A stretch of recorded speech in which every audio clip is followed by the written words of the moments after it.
সভাপতি এবং আজকের এই প্রতিবাদ সভা ও মিছিলে যারা উপস্থিত আছেন এবং এই চণ্ডীদাস মার্কেটে মিছিলটা কাদের ব্যানারে, সভাটা কাদের ব্যানারে, আজকে আর গোটা পশ্চিম বর্ধমান দুর্গাপুরের কাছে সেটা বড় বিষয় নয়।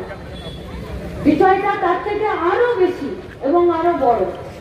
সেটা হলো দুর্গাপুর, তার সঙ্গে গোটা পশ্চিম বর্ধমান, তার সঙ্গে গোটা পশ্চিমবঙ্গ নিরাপদে থাকবে কি। মেয়েটি উড়িষ্যা থেকে পড়তে এসেছে, এটা যেমন সত্যি। মেয়েটি যদি দুর্গাপুরের হতো তাহলে একই রকম ভাবে ঘটনাটা সত্যি হতো। মেয়েটি মেডিকেল কলেজে পড়তে এসেছে, এটা সত্য ঘটনা। কিন্তু এই মেয়েটি যদি লোকের বাড়িতে কাজ করতো তাহলে ঘটনাটা মিথ্যে হয়ে যেত না। মেয়েটির নাম কি, মেয়েটির ধর্ম কি, যারা এই কাজের সাথে যুক্ত হলো তাদের নাম কি, তাদের ধর্ম কি, এগুলো বড় কথা নয়। বড় কথা হলো ঘটনাটা।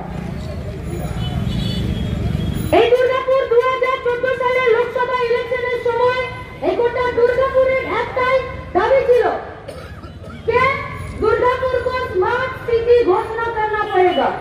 ছিল তো 2014 সালে দেশের সাধারণ নির্বাচনে দুর্গাপুর সমেত গোটা পশ্চিমবঙ্গে আমাদের দাবি ছিল দুর্গাপুরকে স্মার্ট সিটি ঘোষণা করতে হবে।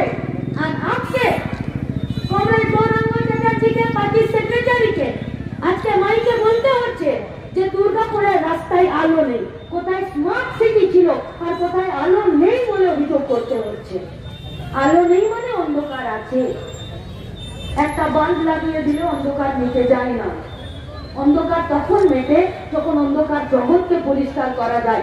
আর অন্ধকার জগৎকে পরিষ্কার করার জন্য পশ্চিমবঙ্গের রাজ্য সরকারের প্রশাসনিক অবদার্থতা প্রত্যেকটা দিন।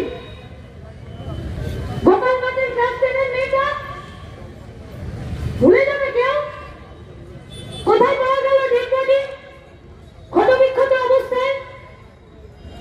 যারা এই ঘটনাগুলো প্রত্যেকটা দিন অন্ধকারের মধ্যে ঘটাচ্ছে, যারা প্রত্যেকটা দিন এইসব ঘটনাগুলোকে ঘটানোর জন্য ভয় পাচ্ছে না, তার মানে গোটা পশ্চিমবঙ্গটা, গোটা পশ্চিম বর্ধমানটা, গোটা দুর্গাপুরটা আস্তে আস্তে অপরাধীদের স্বর্গরাজ্যে পরিণত হচ্ছে।